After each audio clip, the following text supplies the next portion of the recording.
What's up, everybody? Welcome to Leaders of Lifestyle, a podcast all about real estate, sports, and entertainment. Take a deep dive with me into the world of high-end lifestyle and get exposed to the different leaders behind the scenes of it all. So let's get right into it.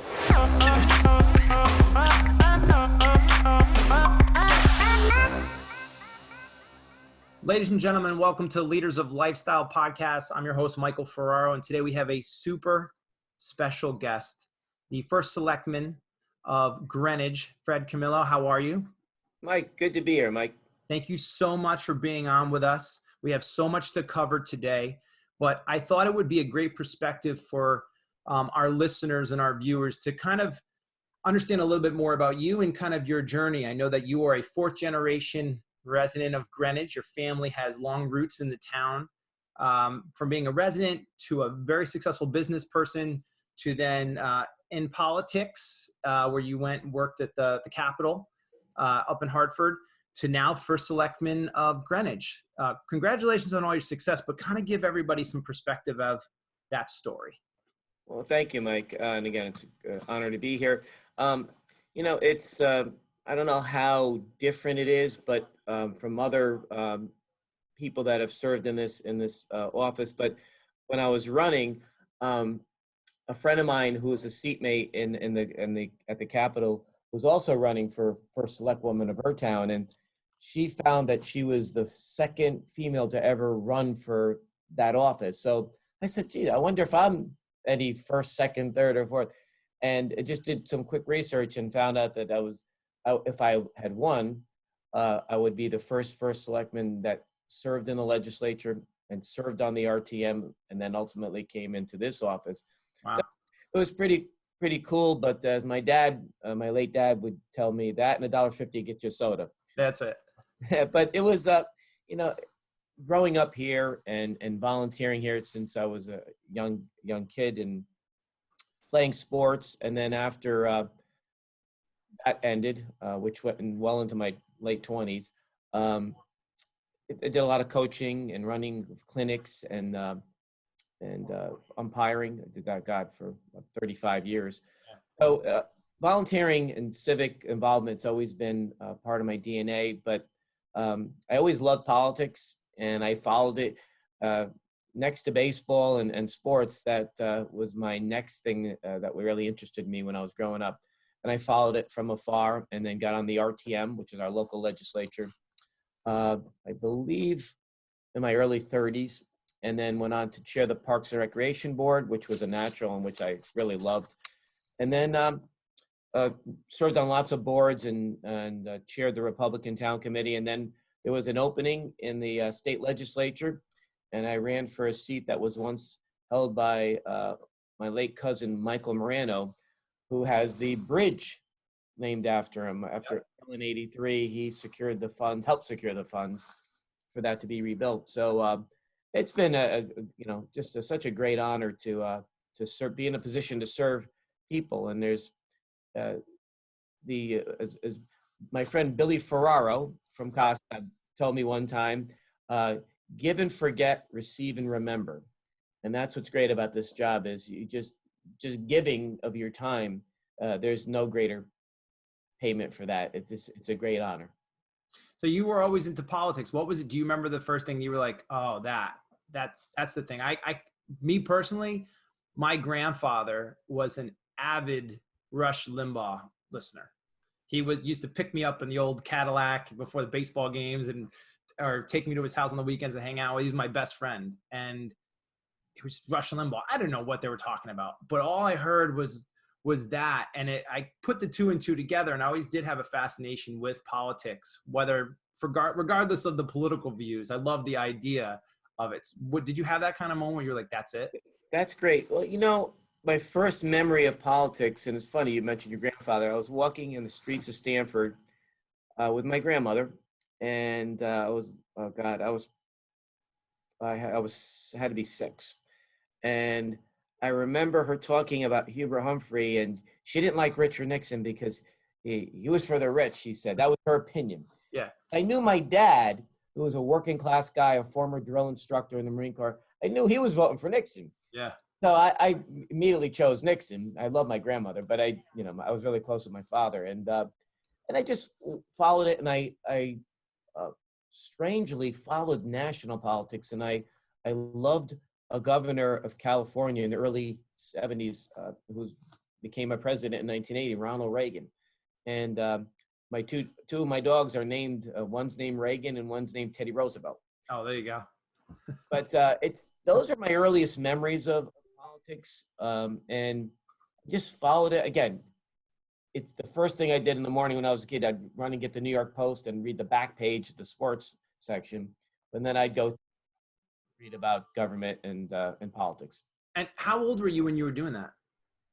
Oh, 10, 11, 12. So at 10, 11, 12, you were, hey, I'm going to play a ball with my friends. I'm going to check the sports scores and the highlights. But then let's flip and look at the politics side. It was weird. Yeah, it's kind of, and I remember coming home, it was 1972, and I had a basketball. So I was 10 years old, and we had a night league and at the Coscop school, and I came back, and it was election night. And I sat there watching the returns with my father. We didn't say much. It was watching it with Nixon's reelection. So it was just strangely fascinating to me. I don't know why. It just always was. Was it, growing up, did you have a perception of what it was going to be like in that life of politics? And then did it change when you actually got into government and you were actually now a policymaker and everything? A great question. I had no clue or no desire when I was young to go into it. I just liked paying attention to it and following it. But I probably started to think about running for something in my 30s. And ultimately I said, I want to be a state representative because I loved the idea of legislating. I went to college late in life. I got a couple of degrees, and political science was one of them. And loved that idea. And I thought that would be a great thing to do, to go and legislate and work on behalf of the constituents at the state capitol. And that dream came true. And I was fortunate enough to serve 11 years in Hartford. Is there anything that you, comparing it to being a state representative compared to the local government? I know you're quoted as saying, like, I love my state, but I love my town more, you know? Yes. Which I totally get. How do you feel about the two? Did you always kind of like, yeah, I like my job as state representative, but I got to get back to my town? Or how did you feel about all that? You know, it's a great question. I obviously paid attention to what was going on in town, and we had a first selectman that I knew and I liked, and he was in the office for a while. So it really was not a plan to run. And then towards the end, when there was some question as to whether he was going to run or not, people started having conversations with me, a few people, and I was taking it seriously. There had always been, I'll backtrack. There had always been, people say, once you're in some type of an office, they'll always say, hey, what are you running for next? And I wasn't there, but people would have the conversation. I didn't start really seriously considering it until the end of my predecessor's sixth term. And all those things that I thought that I would like to do on a local level, I started to quickly formulate a plan. And how do, my task was, how do I get out there that I really respect our past and our tradition here, and that I want to continue that, but I want to marry it to a bright, bold vision for the future. And it was exciting to do that. We're living that every day. We're doing some of those things right now. We've done a few already, and it's really exciting. It's not easy because no matter what you propose, you're always going to have a different point of view, and you got to accept that.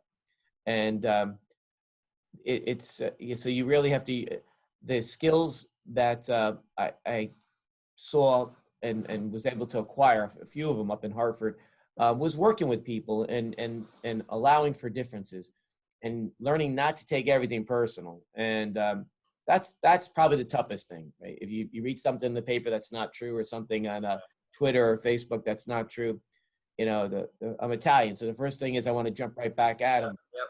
You got to be very careful, because you're not just representing yourself and protecting your own reputation. You're really, you wear the uniform of the town of Greenwich. So you have to act accordingly. So that's what really keeps me focused on what's important and what to basically, just you don't want to say ignore, because you always want to be aware of what Sure. people are saying, but to put in perspective. Yeah, I feel like politics there's always a counter argument to every one of you make a good, valid, right choice argument. There's a counter argument where it does the same thing on the other end, but it's a different path. So it's Yeah. being able to essentially say, no, we have two paths. Let's make it work between the two parties and however, and that's why the individual is so important as who is elected, because their ability to make that work is that's everything. You got that right, Mike. When I was in Hartford, the first year I was there, after the first few sessions, I sat in the front row and I said, how could they vote that way? But quickly, getting to know the people in the chamber on both sides of the aisle, you quickly realize they just have a different worldview. It's not that their goals are any different. In most cases, they're the same, not always, but they come from a different worldview and have a different perspective. And that's a good thing, because you don't want everybody having the same perspective or coming from the same place. So I quickly, in a strange way, quickly learned to appreciate that. Yeah. Well, excellent. Thank you so much for getting to understand you a little bit better and where you came from and your history with Greenwich and politics and everything like that. We are a sports, entertainment, real estate, lifestyle podcast. So let's talk a little bit about real estate. I am a real estate guy, as you know, real estate broker. And I have always felt, and this is the last, let's say 4 years, the most undervalued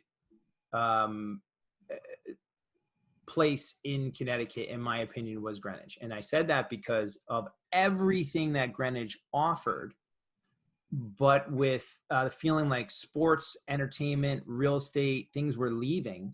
I couldn't, and there was this misconception. We 88, 90 months of inventory, backcountry wasn't selling, nothing was happening. And I was getting into the town and I couldn't understand it. I said, look at our proximity to New York City, look at our tax, look at all the different stuff. But now we're in a different world. We're in a real estate boom, a craze, historically low interest rates. There's no inventory. Everything is selling for record numbers. Mm-hmm. So the question to you I would pose is, why do you think we were having such a hard time with people leaving? What now are they realizing that we knew all along about Greenwich?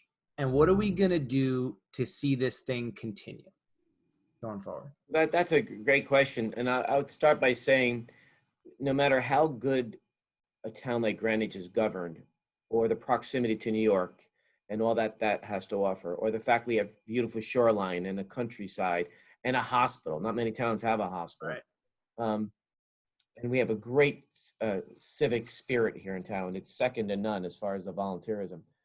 But we were up against really bad policy in Hartford that went from really a little economic powerhouse of a state, 3.5 million, up until 1991. When they put the income tax in there, that was the beginning of the decline. But it also affected Greenwich, because no matter how much people loved Greenwich, they found that they can go somewhere else in Sunbelt. They can live on a lot more, live a lot higher as far as quality of life when it comes to a bigger house and maybe being able to afford something on the water, which because of the real estate being high here, and not get clipped with the taxes like they do here. So we've kept our taxes historically low here in Greenwich for several reasons, but unfortunately that still wasn't enough to stem what was going on in Hartford. So, now when the pandemic hit, there are a lot of people here that were tied to this area, especially New York City. They didn't want to leave the region. So they looked around and they saw, wow, Greenwich is a great bargain, right? Because Westchester is a really beautiful county. It's like Fairfield County, but it has county government, which we abolished in 1960. So it's a little bit more expensive. And Greenwich, of all the towns in Connecticut, we have the lowest mill rate. So And of course, we're the first town over, so it's real close to New York. Sure. That was a really a chance for us to show that, hey, come here. It's not just low taxes. We have a great run government. We have lots going on. And so what I wanted to do is, when I was running, I said, you know, as great of a town as Greenwich is, I wanted to marry our past, our great past, our respect for that past, with a bright, bold future. And what did that future entail or include? I envisioned a pedestrian-friendly Greenwich Avenue connected to a brand new waterfront. And we've already started working on that. And the last piece of that puzzle was the pedestrian-friendly Greenwich Avenue, because we had talked about outdoor dining. Right. And knew that was going to be the toughest part, because it involved taking away a few parking spaces up and down the avenue and still working on getting more parking without building ugly structures. So we're doing all that now, but the reason why it went first was because when the pandemic hit, if we didn't act, a lot of those restaurants would have went out of business. So it turned out to be one of the silver linings. So it really has, and what's going on the avenue, what's going on, we're raising money, we're getting people donating money now to beautify the avenue, to publicly enhance the public safety aspect of the avenue by doing bump outs and making the intersections closer, beautifying it. We put out an RFP, request for proposal, for the redesign of Roger Sherman Baldwin Park. That's now ongoing. Lots of things going on. Bruce Museum's being redone. The Greenwich train station is going to be redone. So it's lots of moving places, but we wanted to show people that we have to step up our game a little bit, because again, there's lots of horrible legislation being proposed this year in Hartford, and it's not helpful. It's not helpful to any of the 169 towns, especially those here in Fairfield County. So we really have to, step it up to make it so, to make Greenwich an even better destination than it's been. And so far, in the last year, I'm happy to say things have been going well, and there's still a lot to do. Yeah. Thank you for that.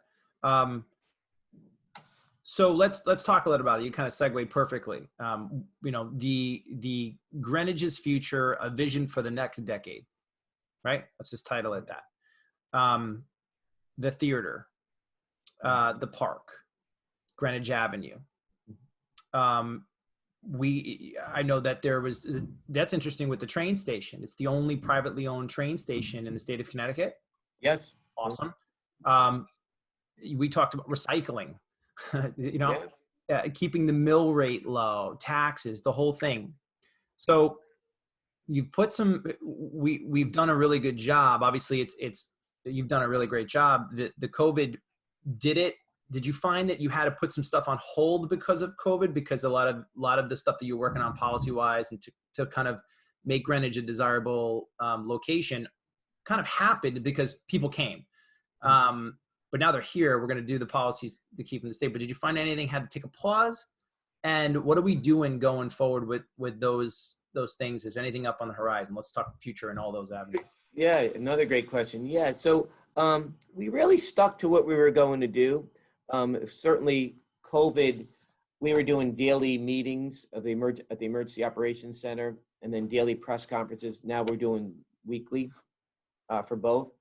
So that really took front and center, because back a year ago in March, we really didn't know where this was going. We didn't know how bad it was going to get. We didn't even know if there was going to be a vaccine. Right. So, there were a couple things that we put on the back burner that are now starting to get back on track again, which is great. But several things we didn't stop. And one, for example, was Reimagine Greenwich. That was the idea about how do we transform our downtown center, and that continued. And it's really, in the summer, it picked up even more, and it's really going in a great direction.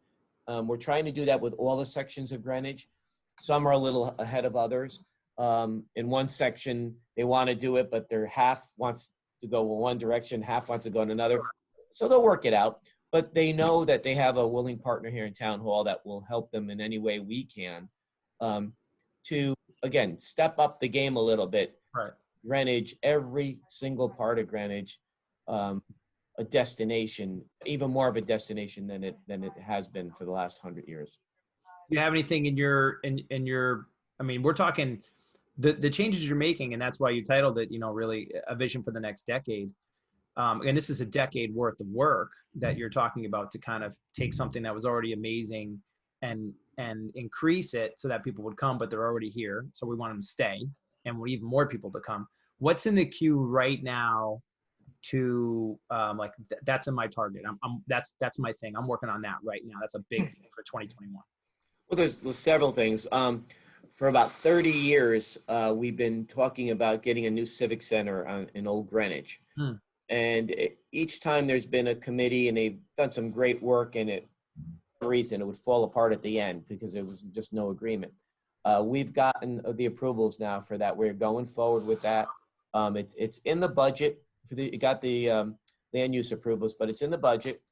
And we're making the case that the 18 million plus price tag won't actually cost us 18 plus million, because we are actively working on getting donors for that. We have one very serious one that we're hopefully in the final stages of negotiations with. So that's one. Next year is a brand new Dorothy Hamill skating rink, which again has been talked about for a long time because that was built piecemeal.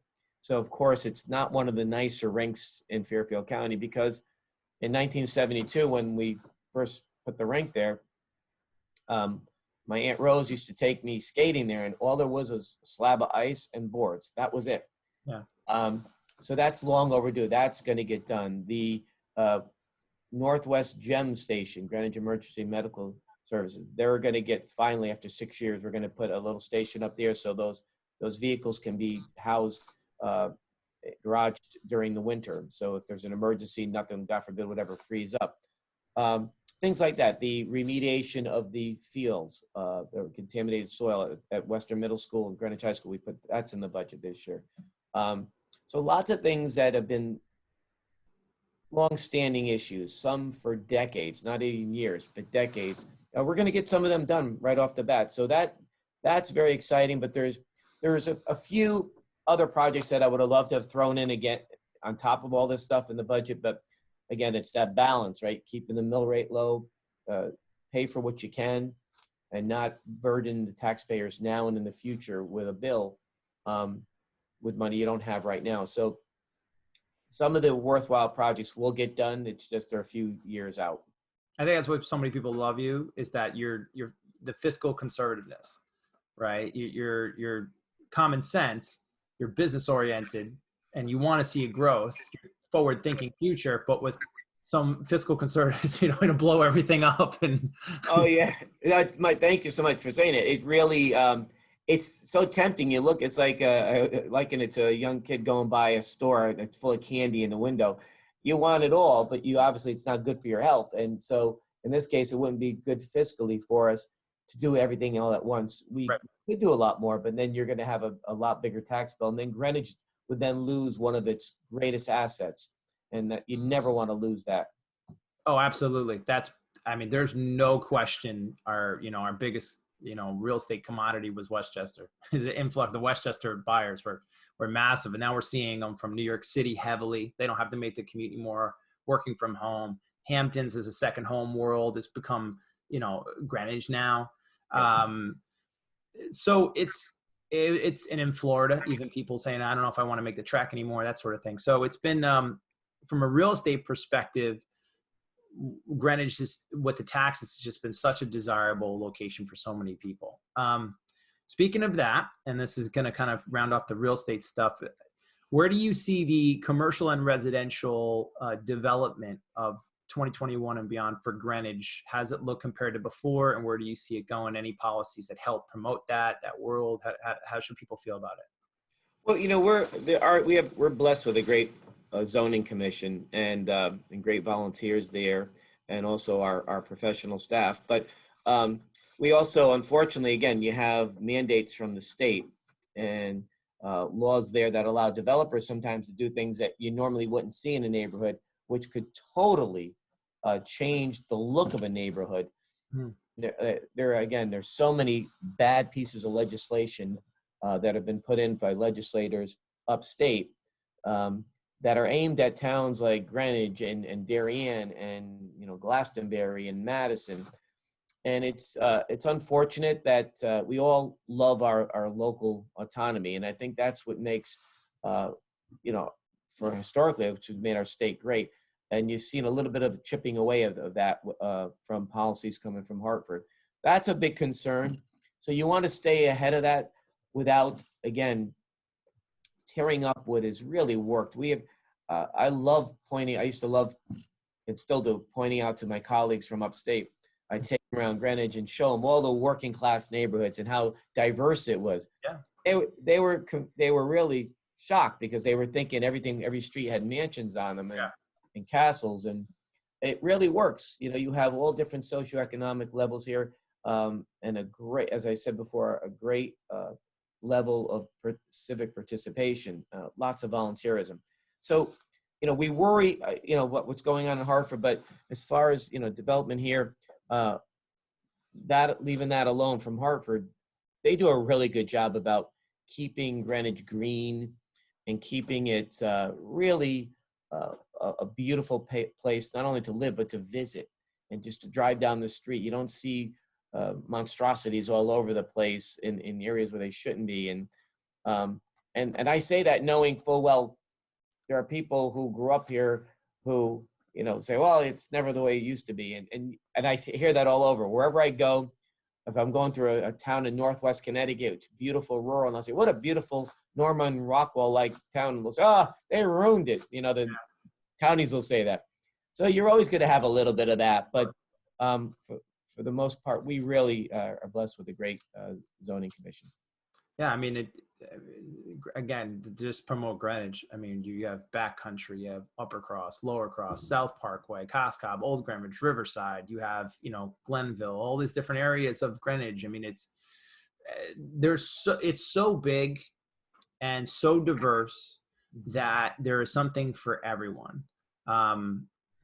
Promoting the Golden Triangle is very nice and exclusive. Then we having all the people who have been in the past and starting to come back again are starting to realize again the value of the real estate here for your family, because the school system is second to none. Everything that the lifestyle of Greenwich promotes. And that's what this podcast too is about, lifestyle, right? It's however you live your life. And we talk about properties that are, big backwoods properties, beachfront properties, in-town properties, however your lifestyle is. And that's why Greenwich, again, is so great, because you can live whatever lifestyle that you want, the country club life, whatever you'd like, it's there for you. So 100%. So let's talk a little bit about you as we kind of wrap up the podcast. I want to know, we're getting some stuff about Fred Camillo here. What is your greatest professional or personal achievement? Your call. Oh God, I've never been asked that. Like that little curveball? Yeah, that's more of a slider. I got just being an achievement, and I'll give the achievement the credit to the people in town. They trusted me to represent them in Hartford for 11 years, be their voice up there, and also trusted me with this office last year. And really being, we put out the COVID guidelines, both from the local perspective and also carrying out the governor's executive orders, just seeing the response overall, that was really good. That was an achievement, but again, I credit the people for that stuff.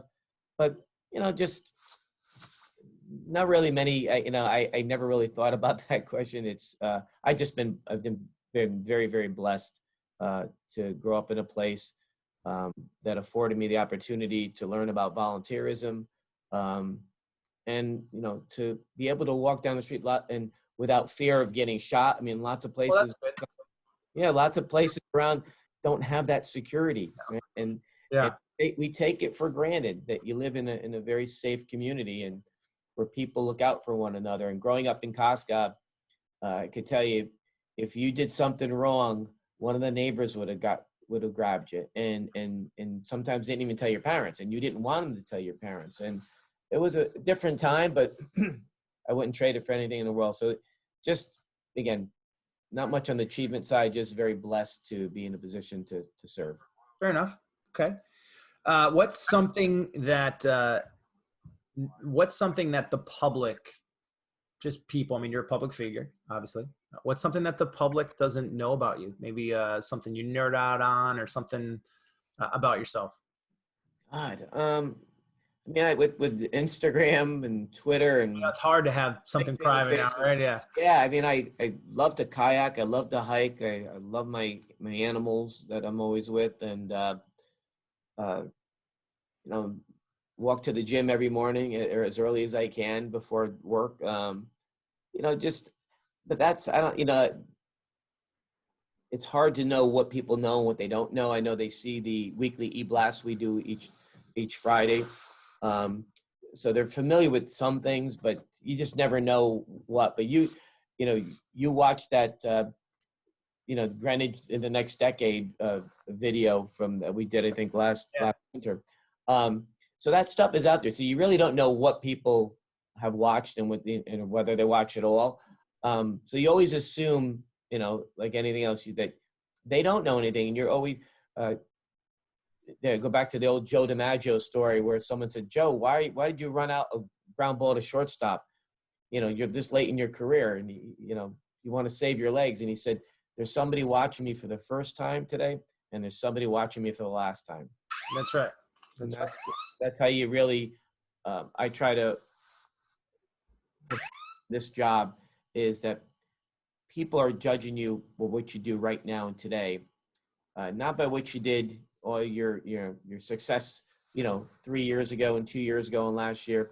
It's like a baseball manager, right? You win the World Series one year. If you're in last place the next year, your job's in jeopardy. That's it. I mean, and you're 100% right. And some of the stuff that you said in that video that I was watching, that I was doing some research on you, said, you know, hey, if I do a really good job and Greenwich wants me back next year, I'll come. And I just want to do 100%, lay my head on the pillow at the end of the night, and know that I did everything I possibly could. Like that's the stuff, you know, especially being an athlete, having coached, and you pick up on that. Like you learn a lot about somebody's character and how they're thinking about how they're thinking about that stuff. So excellent. Okay. If I was to go to your iTunes or something, what's the first song or type of music that pop up?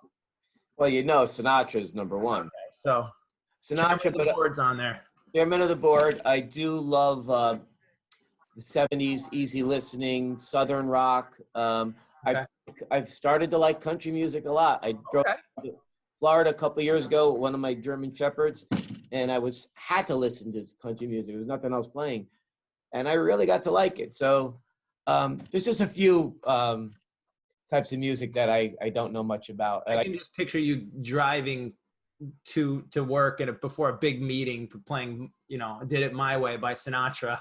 Just getting pumped up. There's a Sinatra song for every situation in life. If you really listen, if you're a fan of his, or if you're not, I tell people, suggest go buy a few albums. He talks to almost every situation in life, down and out, on top. Yeah. It's you're flying high in April, shot down in May, that type of thing. I mean, are you a Billy Joel fan? Yeah, love him. Yeah, growing up in upstate New York, I mean, I'd never heard of Billy Joel. I didn't know him, and because my generation, you were either rock music or you listened to rap, right? And when I got to Connecticut, I met my wife and everything. Everybody I knew was a huge Billy Joel. Who's Billy Joel? And then I realized, and I went to I've been at how many concerts now, and New Year's Eve concerts, and seen him play. I actually proposed to my wife on stage during Big Shot's Billy Joel band.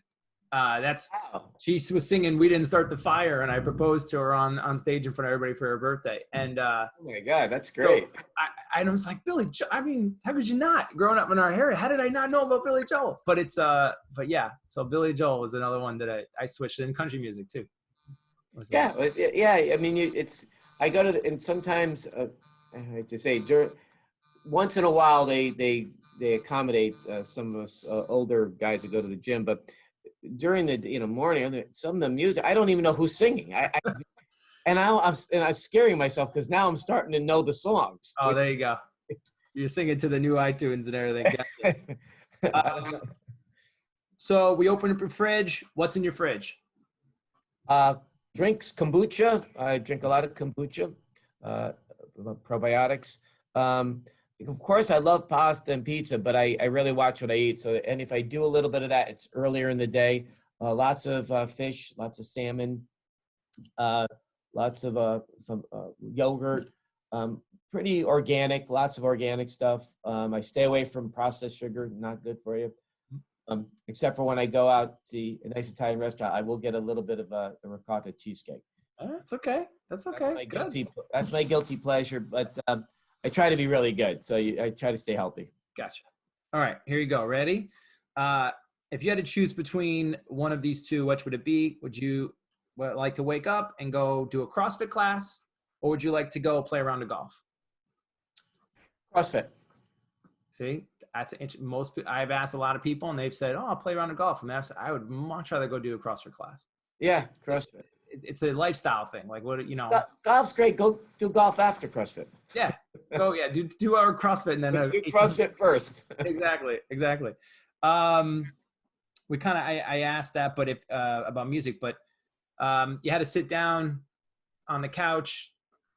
Day's over. You're gonna turn on a movie. What genre of movie are you going to? Oh God, I'm more of the old style. An old World War II type. Longest Day, John Wayne type movie. I like those. I love obviously Godfather 1 and 2. I could watch them once a year. It's classic. I love documentaries. That's what I really like to watch. Something that was actually happened. But beyond that, the classics, but not. I don't go to that many movies, which hopefully that will change at some point. Yeah, we'll go back. Now it's on Netflix. Now you watch everything. Yeah. Favorite Greenwich restaurant? Oh God, you're gonna get me in trouble now. I knew it was asking. I was telling my people. I said I'm gonna ask this question. Yeah, no, I love them all. Gonna know. I love them all. I could say this. I went to check on my mom last week in Florida, so I won't get in trouble saying this. In Deerfield Beach, there was Luigi Roma. Yep. If you're down there, go there. What a great restaurant. I won't get in trouble saying that because they're not down here or up here, I should say. They're all really good. We call the Cascabra the office because we're there all the time. Yeah, Cascabra is amazing. Yeah. Yeah, it's just it's our Cheers, I call it. The show Cheers on TV. That's where you go there and everybody there. It's fun. But we have really some great restaurants and on the avenue, some new ones coming in. And of course, I would tell people come to Greenwich first. But if you have to go out of town, there's always the Bronx. Arthur Avenue is only 20 minutes away. My family's from the Bronx. There you go, Castle Hill. Yeah, great. Okay, there you go. Yeah. Wonderful. Great food. Last question. Answer however you like. What's retirement look like for Fred Camillo? Oh, I hope I never retire, Mike. I knew you were going to say that too. I hope I never retire, but I hope I will be here in my hometown of Greenwich and spending a little time where there's palm trees and playing a little golf and working out and working on not only doing something, but also volunteering. Probably, please God, in animal welfare. That's something that's near and dear to me. Okay. I've done a lot with animal welfare. That was one of the big things I did in Hartford. And I'd like to do that. I'd like to help. Someone said to me a long time ago, you reach a point in life where you've done your required courses and you're into the elective stage. So you're in the elective course. Yeah. So I would like to do a lot more volunteering and things that I'm passionate about. Now, we just talked about a retirement question for down the road, but and you have done so much from, Greenwich resident to successful business person, which we didn't talk a lot about, but maybe we can talk about another time, to public service at the representative level for the state. and then now to everything that you are doing, probably some of the most important work that has or can be done dealing with some of the most, I mean, listen, the last 100 years, you're in a position of representing this amazing town during the most difficult time this country, possibly this world's faced. And you're handling it terrifically. And thank you so much for being on. We are all in support. And please let everybody know, where they can find more information about Greenwich government, or ask questions, or just get more, where can they go? Sure. Thanks so much, Mike. It's been, again, an honor to be on your show, and I look forward to coming back again. If you can go to the town website, www.greenwichct.org, look at all that's on there. It's always changing. Also, if you haven't signed up for those weekly e-blasts, that's a great thing. Go to the First Selectman's page. You'll see community connections from Fred. You click on that and you just put your email address in there. You'll get more things each week about what's going on in town. And then just, going on social media. There's a Facebook page there. There's a Twitter page. There's an Instagram page. You get a little bit, the Instagram page is very active. Jenny Larkin does a great job with that. What's the handle of the Instagram? I think it's Greenwich CT at OFS. Okay, we'll find it. We'll put a link in the description for everybody. Greenwich CT OFS. OFS being Office of First Selectman. Okay, good. And that's when we can find all the Instagram stories of you listening to country music and hiking and doing all those things. But that's probably on Facebook. Oh, Facebook's the place. Okay, gotcha. That's where we could go and find all the things out we didn't know about Fred Camillo. Okay. Well, Fred, thank you so much. It's been an absolute honor and a privilege, and we wish you all the best of luck in running everything and all the stuff that you have. So thank you again so much for being on. Mike, thank you again. It's an honor. You do a great job with this. I had a tremendous time here, and I look forward to coming back and talk with you. All right. God bless everyone. Thank you. Leaders of Lifestyle Podcast. Till next time.